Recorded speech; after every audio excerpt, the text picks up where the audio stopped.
Brought to you by TechnoSpark 20 series smartphones.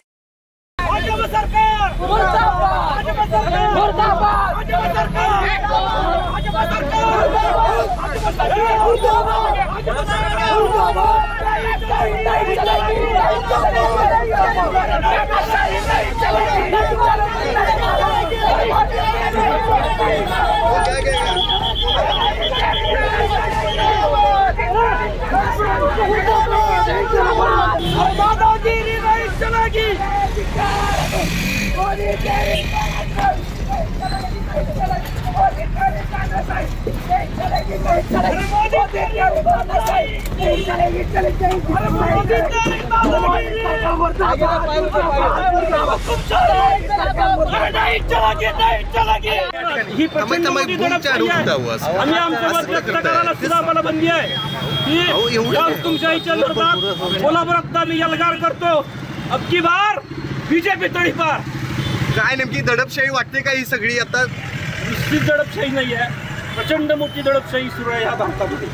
जर तुम्ही बघितला, एकतर आपण जर सत्तेमध्ये आलो नाही तर बीजेपी सरकार दुसऱ्या आमदारांना फोडते, दुसऱ्या राजकीय पार्टीच्या आमदारांना फोडते. एकतर पैशानं असेल तर त्यांचे बोलके पोपट ईडी आणि सीबीआयच्या माध्यमातून. कोल्हापूरमध्ये आम आदमी पार्टीचे कार्यकर्ते महावीर कॉलेज परिसरात जमलेले होते आणि त्यानंतर ते भाजप कार्यालय इथूनच जवळ आहे त्या ठिकाणी जाणार होते. मात्र या ठिकाणी मोठ्या संख्येमध्ये पोलीस बंदोबस्त तैनात होता.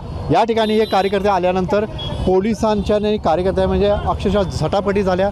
त्यानंतर संपूर्ण जे कार्यकर्ते होते, मोजकेच कार्यकर्ते होते, पण त्यांनी मोदी आणि जे केंद्र सरकार आहे याच्या या कारवाईबद्दल तीव्र घोषणाबाजी करत या संपूर्ण कार्यकर्त्यांना ताब्यात घेतलेलं आहे. सध्या या परिसरामध्ये आणखीन काही कार्यकर्ते आहेत का हे आता हे पोलीस पाहत आहेत. संपूर्ण पोलिसांची टीम जे कोणी या परिसरामध्ये कार्यकर्ते येतात त्यांना धरपकड आता सुरू केलेली आहे. या ठिकाणी असे बरेच कार्यकर्ते वेगवेगळ्या ठिकाणाहून आलेले होते आणि त्यांनी डायरेक्ट मोदींच्या विरोधात घोषणाबाजी करण्यात आली. अशा कार्यकर्त्यांना पोलिसांनी आता ताब्यात घेतलेलं आहे. त्यामुळे अरविंद केजरीवाल यांच्या रूपाने जी काय अटक झाली होती त्यानंतर कोल्हापूरमध्ये मात्र आम आदमी पार्टीच्या कार्यकर्त्यांना अटक करण्यात आली.